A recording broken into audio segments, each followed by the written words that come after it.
Girna healthcare private लिमिटेडच्या माध्यमातून CMD Anandsingh Thoke, CEO Prakash Jadhav, MD doctor Daulat Garud, MD सौ चंदा लुक्कड, एमडी दीपक डांगळे, एमडी विद्या जाधव तसेच चॅनल पार्टनर कारी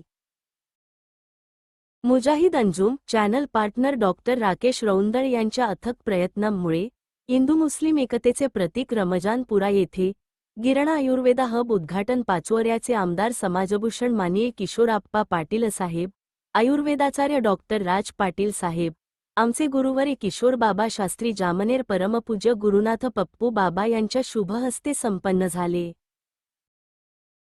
यावेळी कृषी उत्पन्न बाजार समितीचे चेअरमन जवानसिंग अण्णा मोरकर, माजी उपसभापती व संचालक विनोद भाऊ चव्हाण, माजी नगरसेवक राजेश भाऊ गंगावणे तसेच सटाणा नगरपालिकेच्या नगराध्यक्ष सौ हर्षदा ताई पाटील, नगरसेवक किरणदाजी नांद्रे, परमपूज्य शांताराम बाबा तसेच श्री राष्ट्रीय राजपूत करणी सेनेचे मराठवाडा अध्यक्ष, जिल्हाध्यक्ष व त्यांची सर्व टीम इत्यादी मान्यवर कंपनीचे सर्व लीडर्स, डिस्ट्रीब्युटर्स, सभासद, हितचिंतक उपस्थित होते।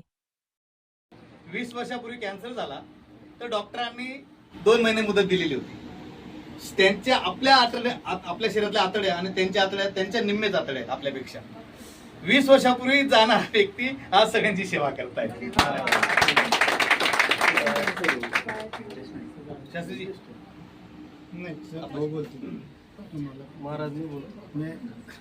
डायबिटिक्सचं जे काय माहेरघर झालेलं आहे ना भारत, याच्या पाठीमागे मेन कारण काय आहे तर बेकरी फूड आणि पॅकेट फूड जे पोटामध्ये जातात, व्हिटॅमिन डी डिफिशियन्सी होते, व्हिटॅमिन B12 डिफिशियन्सी होतो, नंतर डायबिटिक होतं। हे खूप मोठं प्रमाण वाढू राहिलंय।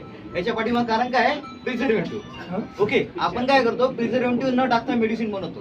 म्हणून आयुर्वेदिक जे प्रोडक्ट आहे ते प्युअर असल्यामुळे चांगला रिझल्ट ते देत आहे। तर खूप सारे प्रोडक्ट आहेत, हे आता जे ठेवले ते स्टेमुल आहेत, अजून एक प्रोडक्ट त्यांनी लॉन्च केले।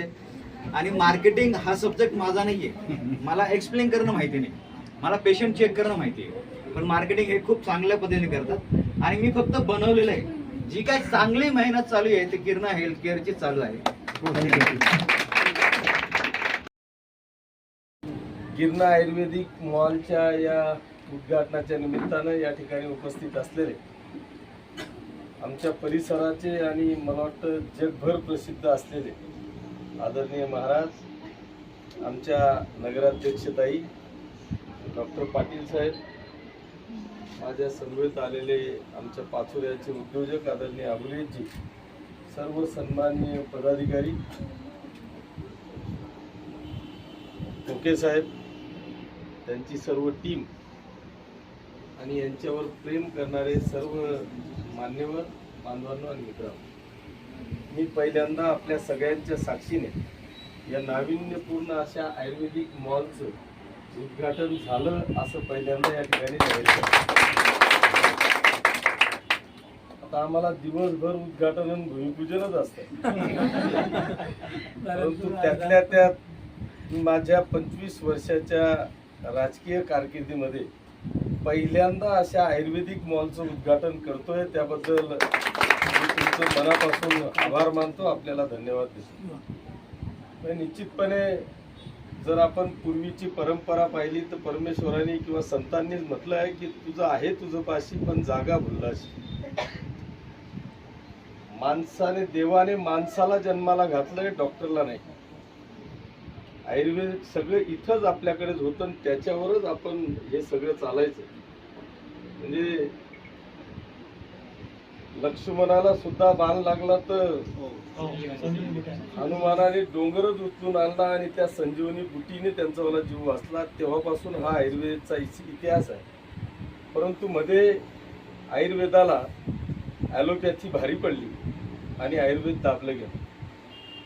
याचं कारण असं होतं की याला बेस नाही आणि तो बेस अजूनही कोणी सिद्ध करू शकलं नाही। आणि म्हणून आज आयुर्वेद या मेडिकल सायन्सच्या पुढे हे जाऊ शकलं नाही। पण आज जर का आपण पाहिलं तर मेडिकल सायन्सचा यशस्वी रेट किंवा सक्सेस रेट आपण जर का पाहिला तर अजूनही कॅन्सर, शुगर हे तर खूप लांब आहे, पण अजून मला वाटतं सर्दीवर सुद्धा ॲलोपॅथी उपचार करू शकलं नाही किंवा त्याच्यावर अजूनही ॲलोपॅथीचा उपचार निघू शकलेला नाही आहे, ही वस्तुस्थिती आहे। आणि म्हणून आजही लोक जर आपण पाहिलं तर ठीक आहे, राज्य सरकार आहे, केंद्र सरकार आहे, यांनी महात्मा फुले असेल, मुख्यमंत्री सहायता योजना असेल, या माध्यमातून थोडीफार मदत गोरगरिबांना होते. परंतु असे अनेक आजार आहेत की त्या आजारांवर आजही उपचार होऊ शकत नाही, किंवा एखादा व्यक्ती आपलं घरदार तर विकतोच, आपल्या घरातल्या एखादा कर्त्या पुरुषाच्या उपचारासाठी घरदार विकून तो पैसा लावतो. शेवटी कर्त्या पुरुषाचा जीवही जातो आणि आपली प्रॉपर्टी जाते. असे अनेक उदाहरणं आम्ही आपल्याला डोळ्यांनी पाहायला मिळतात. आणि अशी परिस्थितीमध्ये जर तुम्ही पाहिलं, आपण कॅन्सर करता किंवा शेवटच्या स्टेजमध्ये आपण जर का गेलो डॉक्टरकडे, तर तो डॉक्टर सांगतो आता आमच्याकडे इलाज नाही, तुम्ही घरी घेऊन जा, आता आयुर्वेदिक आणि होमिओपॅथी चालू करा. म्हणजे शेवटचा त्यांचा उपाय कुठे असतो, तर एक तर देवाला भजा, देवाजवळ प्रार्थना करा, किंवा आयुर्वेदिकचा उपचार महिनाभर चालू द्या. म्हणजे ज्या वेळेस त्यांच्या हातात किंवा कोणाच्याच हातात शिल्लक राहत नाही, त्यावेळेस ते सांगतात की तुम्ही आता देवाची प्रार्थना करा आणि आयुर्वेद घ्या. तर ही वस्तुस्थिती आहे. परंतु याच्यासाठी मला असं वाटतं की एक चांगलं हब आपण उभं केलं. डॉक्टरांनी सांगितलं एक वेगवेगळ्या पद्धतीने, म्हणजे स्वतः त्यांची 3री पिढी आहे आणि 4थी पिढी आता मुलगी पण BAMS करते, म्हणजे ती देखील आयुर्वेदमध्ये त्या ठिकाणी आलेली आहे. हे फक्त कोणीतरी जुना कोणीतरी म्हातारा आहे आणि तो नाडी पाहतोय असं नाही, तर त्या ठिकाणी त्यांनी स्वतःचा बेस निर्माण केला, स्वतः पहिल्यांदा डिग्री प्राप्त केली आणि त्या डिग्रीनुसार त्या आज नाडीचं परीक्षण करून आज आपल्याला सगळ्यांना उपचार करताय. निश्चितपणे तुम्ही सांगितलं त्या पद्धतीने आतापर्यंत जवळपास 10-12 हजार रुग्ण तुम्ही बरे केले. आता हा एक मोठा रेशो आहे. जर याची खरोखर मार्केटिंग झाली आणि तुम्ही सांगितलं त्याच्यात जर सत्यता असेल, तर मला असं वाटतं की 100% याच्यामध्ये यश ह्या येणाऱ्या तुमच्याकडच्या प्रत्येक रुग्णाला, कारण आता खूप गरज आहे.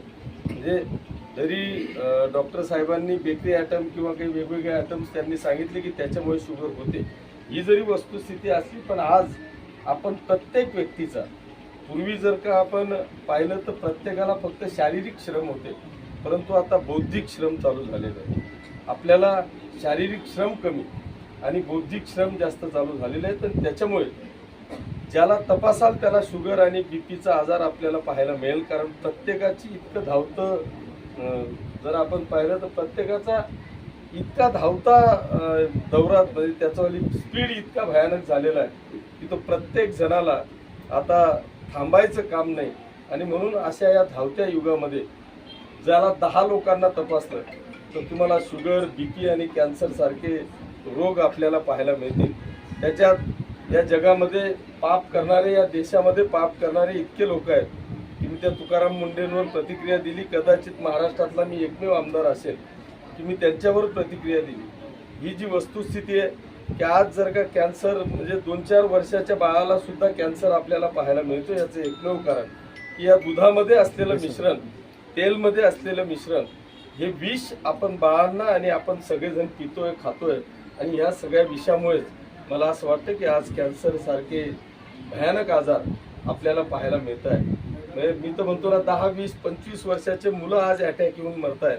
अशी परिस्थिती या ठिकाणी. आणि या सगळ्या परिस्थितीमध्ये तुम्ही एक आयुर्वेदिकचा एक चांगलं हब किंवा आयुर्वेद सारख्या एक चांगल्या पद्धतीचे उपचार आपण या ठिकाणी काढले. एक चांगला सक्सेस रेट आपल्याला पाहायला मिळतो. या 2 वर्षामध्ये 12-15 हजार रुग्ण जर का आपण बरे करणार असाल तर मला वाटतं याची इतकी चांगली गोष्ट नाही. म्हणजे लोकांची होणारी लूट थांबवून आपण रुग्णांना एक चांगल्या पद्धतीचा दिलासा देण्याचा प्रयत्न करताय. मी तुमचं सगळ्यांचं मनापासून अभिनंदन आणि कौतुक करतो. म्हणजे मला तर ह्या सगळ्या कौतुकाबरोबर आनंदसिंग ठोके साहेबांचं कौतुक याच्यासाठी करतो की ज्यांनी महाराष्ट्रभर करणी सेनेच्या रूपाने एक तलवारी आणि भाले काढले. तो माणूस म्हणजे वाल्याचा वाल्मिक झाला की काय, अशी परिस्थिती आता त्यांच्या रूपाने आपल्याला पाहायला मिळते की ज्यांनी त्यांचं देशभर करणी सेनेच्या रूपाने आपल्याला नाव ऐकायला मिळतं. आणि तो व्यक्ती आज या आयुर्वेदच्या साम्राज्यामध्ये उतरले. मी खरोखर तुमचं मनापासून अभिनंदन आणि कौतुक करतो आणि या सगळ्या टीमला मनपूर्वक शुभेच्छा देतो. आम्ही एखाद्या हॉस्पिटलच्या ओपनिंगला गेलो की त्या डॉक्टरला कधीच शुभेच्छा देण्याची इच्छा होत नाही, कारण त्याला शुभेच्छा देणे म्हणजे रुग्णांची संख्या वाढवणे. पण तुम्ही लोक आता इतकं चांगलं काम करताय, त्याच्यामुळे तुम्हाला शुभेच्छा द्यायला हरकत नाही. कारण तसेच या गिरणा हबचे सर्व कार्यकारी आणि विशेष म्हणजे ज्यांच्या मार्गदर्शनाने हा जो प्रोजेक्ट चालू झाला असे आदरणीय डॉक्टर सर. खऱ्या अर्थाने भारत, आता तुम्ही उदाहरण दिलं की भारतात सगळ्यात जास्त डायबिटीस आहे, बीपी आहे आणि सगळ्यात जास्त आत्ता प्रमाणात येतोय तो म्हणजे कॅन्सर.